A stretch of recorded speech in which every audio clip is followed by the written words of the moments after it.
Құлақтағы шу медицинада шум в ухе немесе тинитус деп аталады, өзінен өзі пайда болатын дыбыс сезімі.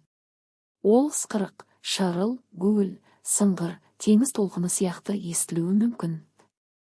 Құлақтағы шудың негізгі себептері: 1. Қан айналым бұзылысы, мойын остеохондрозы, қан қысымының көтерілуі не төмендеуі.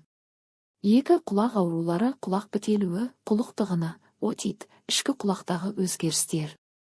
3. Жүйке жүйесі, стресс, шаршау, ұйқысыздық.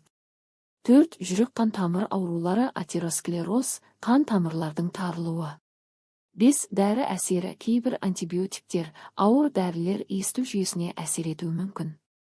6. Қант диабеті, қалқанша без аурулары, зат алмасу бұзылыстары.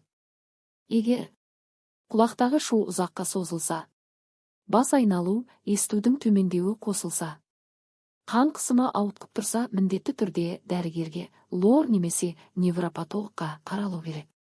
Құлақтағы шу дегеніміз не? Бұл сырттан ешқандай дыбыс жоқ кезде құлақтың ішінде әр түрлі дыбыс есту сезімі, гуіл, сыңғыр, сықырық, шиқыл, толқынның үні сияқты. Ол бір құлақта немесе екі құлақта да болуы мүмкін. Негізгі себептері: 1. Құлақтың өзіне байланысты. Құлаққа құлық, сірке, тығыны жиналуы. Ортаңғы құлақтағы қабыну, отит. Ішкі құлақтағы жүйке бұлшық ет өзгерістері, меньер ауруы. 2. Жүрек қан тамыр жүйесі. Қан қысымының жоғарылауы немесе төмендеуі. Атеросклероз, қан тамырдың бітелуі. Жүрек жеткіліксіздігі, қан айналымының әлсіреуі. 3. Жүйке жүйесі. Мойын остеохондрозы, миға қан баруы қиындайды. Стресс, күйзеліс, шаршау жасушаларына күш түседі. Жүйке ұйқысыздық құлақтағы шуды күшейтеді. 4. Зат алмасу бұзылыстары. Қант диабеті қан тамырды зақымдайды. Қалқанша без аурулары. 5. Дәрі-дәрмек әсері.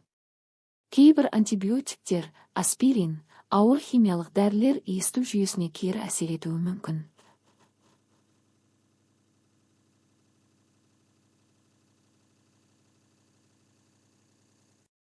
Қай дәрігерге бару керек? Лор дәрігер, құлақ, мұрын, тамақ. Невропатолог, жүйке жүйесі. Қажет болса кардиолог немесе эндокринолог. 38.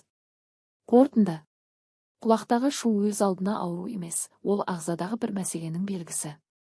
Оны елемей қоюға болмайды.